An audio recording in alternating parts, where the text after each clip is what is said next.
Thank you. Thank you. Thank you so much. Thank you so much. I'd like to think that we're sitting around a campfire. A rather large group and a rather large fire, but nonetheless, we're here to share a campfire story.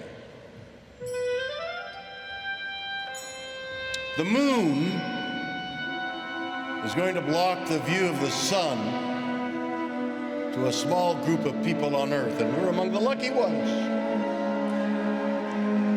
What we are witnessing this afternoon is so filled with mystery and awe and chance and luck and maybe divine intervention, we just don't know.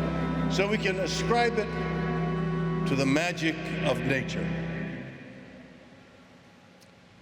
Over 4.5 billion years ago, a body the size of Mars glanced off the protoplanet Earth, knocking off a huge chunk of Earth's surface, and eventually it settled into a ball that revolved around the Earth, the planet Earth, and so the moon was born. And in fact, if it weren't for the moon, the Earth would be an entirely different place. The moon, with its gravitation forces, offers a dynamic to the Earth that is essential to life as we know it. And what an extraordinary event, with so many uncountable billions of miles of space, for the eclipse to happen, the eclipse happening right here, now. For example, are you aware that whole galaxies pass through other galaxies without ever hitting a star, and no evidence of that passage remains? Now, in the far reaches of the Milky Way, there's a little damage that is ascribed to another galaxy floating through the Milky Way and not touching a single thing except that little bump at the tail end of it to tell us that a galaxy came through here. And the next time that's supposed to happen is Andromeda. It's on its way. Yeah, and about 4.5 billion years from now, that drama will take place. And one thing for sure, those of us who are gathered here at Bloomington, Indiana, will not witness that event. Then the Earth went through one metamorphosis after another. As crust and mantle cooled, as tectonic plates began to shuffle around the globe, as water accrued, as oceans began, everything on Earth was in flux. Actually, everything on Earth is in flux. Change is the characteristic of this planet. It is a dynamic planet. Things are changing all the time. Crustal plates of thick rock floated on molten mantle deep beneath the surface. As the hot interior churned, continents were carried around the globe, sometimes colliding to make new, larger continents with high mountains, sometimes splitting apart to form new oceans. But the Earth was always changing, and eventually the life forms that were living in the Earth's waters laid down their billions upon billions of calcified bodies and gradually built a monumental limestone surface. What weird entities gazed up at the sky, looking at this event that we will be seeing. The Opabinia had 5 eyes. The Yonic was the ancestor to insects and spiders. The Anomalocaris was the T-Rex of the Cambrian. It ate everything in sight. And how about the Metaspringnia or the Camarosta? Some of the odd critters living in these ancient seas included Opabinia, which had 5 eyes and an elephant trunk-like appendage, while Hallucigenia looked like a prickly worm with legs. The Allianuk is a half-a-billion-year-old ancestor of today's insects and spiders, but it looked nothing like them. It had a head-mounted set of sensory appendages that doubled as claw-like tools for catching and cutting its prey. The Amylocaris could be considered the T-Rex of the Cambrian. It was the largest predator to actively search out prey to munch on, and as predators go, it certainly looked fearsome. The Amylocaris had a set of compound eyes, like a dragonfly, allowing it to see in much greater detail than any of the scuttling creatures it fed upon. Once it zeroed in, it used two trunk-like mouthparts equipped with hooks to trap and devour its prey. Other Cambrian creatures may seem a little more familiar, like the Metaspringnia, an early fish-like vertebrate that had a heart, liver, and the first version of a backbone. That makes this little animal one of the first known vertebrates and one of our earliest known ancestors. Cambriorastra, distant relative of insects, crabs, and trilobites, would grow up to 30 centimeters in length, massive, considering other creatures at the time were smaller than your little finger. It had a large carapace or exoskeleton to protect itself from swimming predators, and impressive claws that could scour the seafloor.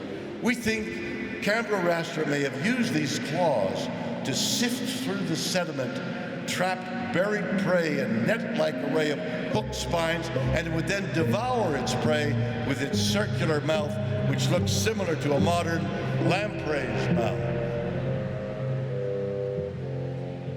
These strange Cambrian creatures, which quickly evolved all sorts of odd solutions to surviving the ancient and deadly seas, eventually pushed their way onto land as insects, and later as amphibians and reptiles, colonizing the surface of the earth. They may look otherworldly to us, but the Cambrian animals set the stage for all animal life on Earth, including us. Even more oddly looking were the eukaryotes. Their single-celled ancestors joined with bacteria in a symbiotic union to produce this new form of life. Their mitochondria harnessed the metabolic power of the gas oxygen, which had begun to permeate the atmosphere. And with this power, they ushered in a whole new era for life on Earth, because these unassuming cells evolved into multicellular organisms, the metazoa. And how did the single cells move into complex life? Teamwork. All those billions upon billions of creatures added to the enthralled audience looking at the eclipse. The world began to look more like we know it. Vegetation covered the landscape. Animals ate plants. Animals ate animals. Asteroids hit the earth. Seas rose and fell. Continents shuffled around the globe. New groups appeared. Old groups disappeared. 5 times life on Earth trembled in the balance from mass extinctions. You know, of course, we're entering our 6th extinction, and us human beings have a great deal to do with it and for it. As we approach the present day, glacial ice covered Indiana and retreated several times over, and people arrived for the first time. First flint, then limestone were quickly recognized as a feature of this area. As mankind began to understand the quality of the limestone, Bloomington, Indiana, took form. Indiana University was founded in 1820 as a state seminary, with instructions beginning in 1824. In 1828, the name was changed to Indiana College, and in 1838, the college was awarded university status.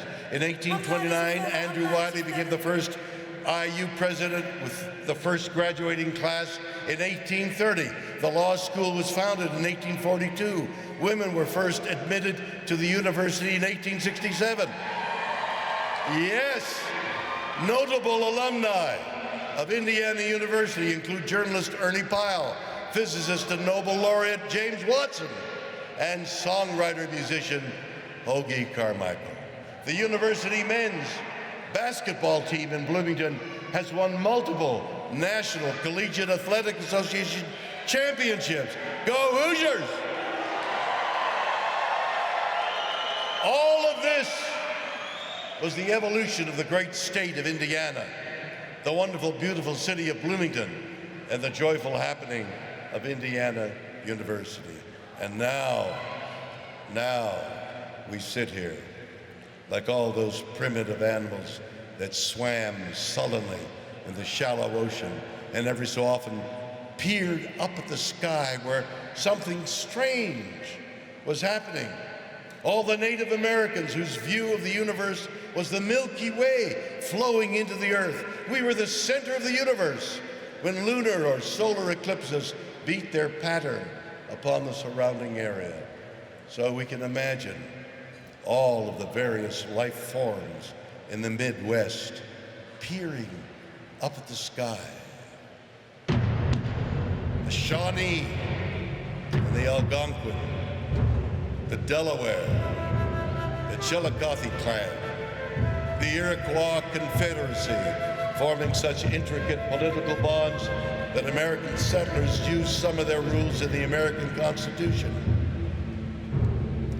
Where was Chief Tecumseh, whose war with the English ended with the Battle of Tippecanoe? The Kansa, the Osage, the Wapakoneta, the Cherokee, and that great Ogallala Sioux warrior Tecumseh, their leader, the name meaning shooting star or panther moving across the sky. American Indians frequently took names related to the sky and clouds. The Hurons, the Iroquois, the Chippewa, the Choctaw, and the Chickasaw. The Hurons, the Iroquois, the Chippewa, the Choctaw, and the Chickasaw. And so here we are today, filled with what we think is the logical, scientific explanation of what we're about to see. The moon is going to insert itself between us and the sun. Sparrows and cicadas will quiet, bewildered by the unexpected darkness, and hunker down for the night. Ghostly owls and curious bobcats will come out to hunt, equally miffed by the sudden night and asking, what in heaven's name is happening? And then almost as quickly, they will scurry back to their place, back to their familiar rhythm where night means night and day means sunlight. In this magic moment that we are sharing today, where because of places like Indiana University educating us what is happening, we are filled not with dread of something strange, but filled with awe at the manifestations of the heavenly bodies and the incidents, the coincidences, that what is about to happen, this compelling scientific happenstance for which there is no other explanation but that science is magic and magic is science. And now,